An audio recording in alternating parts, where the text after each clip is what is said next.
Bonjour, welcome back to Duncan Walsh Motivation.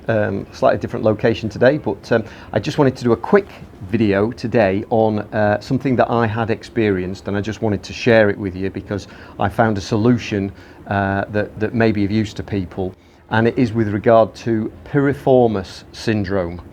So you may or may not know it. I guess if you're watching this video you may have know of it. The piriformis muscle is a muscle within the glute, sort of underneath the gluteus maximus, and it attaches to the sacrum at the top of the femur.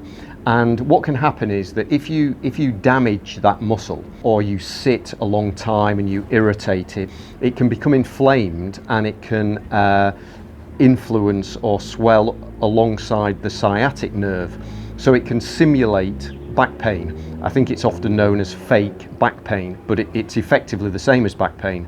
And I had an experience where I was doing some training just a few weeks ago, and I slipped. I was doing shuttle runs, and I was lunging forwards, and I slipped, so my leg just shot forward, and I thought I was okay, but I must have damaged it. I didn't know at the time that I'd done this. It's only after a while. But I guess the point of this was that I researched, and I had some physio on it as well. And the solution is often exercise, actually, to loosen it up, treatment, maybe from an osteopath, but also stretching. And there was one particular stretch that I'd seen that was recommended by different websites and experts in the field and my physio. And the description of this particular stretch was in a certain way, and I was doing this and it didn't seem to be effective at all. And this for a couple of weeks for me was quite severe. I could basically not stand still. I couldn't brush my teeth. 2 minutes standing still would just send a really severe shockwave pain through my lower back. I guess the crux of this is that this particular stretch wasn't quite effective. So I'm going to show you the stretch that I eventually did after about 10 days, and it almost immediately cured it.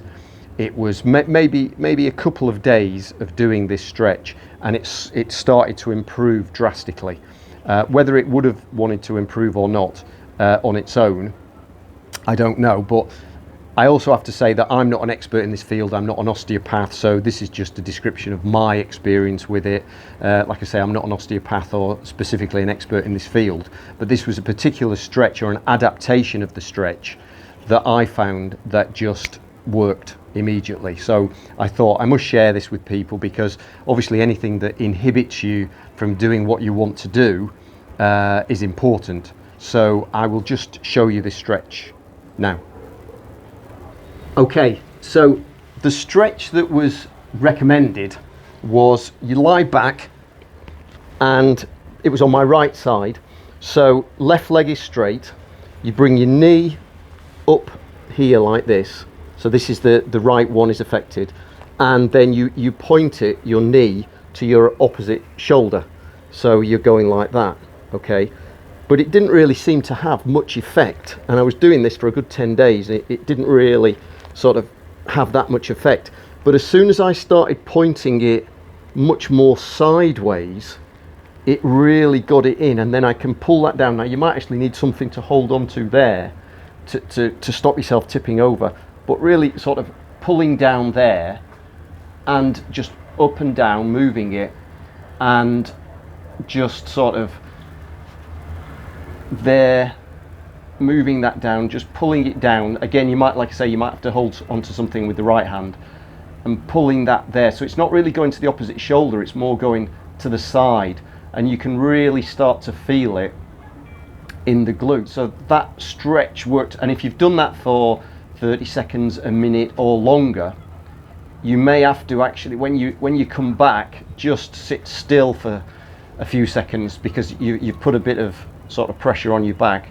And then I would also do the other side just to keep symmetry, just to sort of so pull that knee up and then to the side there. But like I say, the important thing was that didn't seem enough.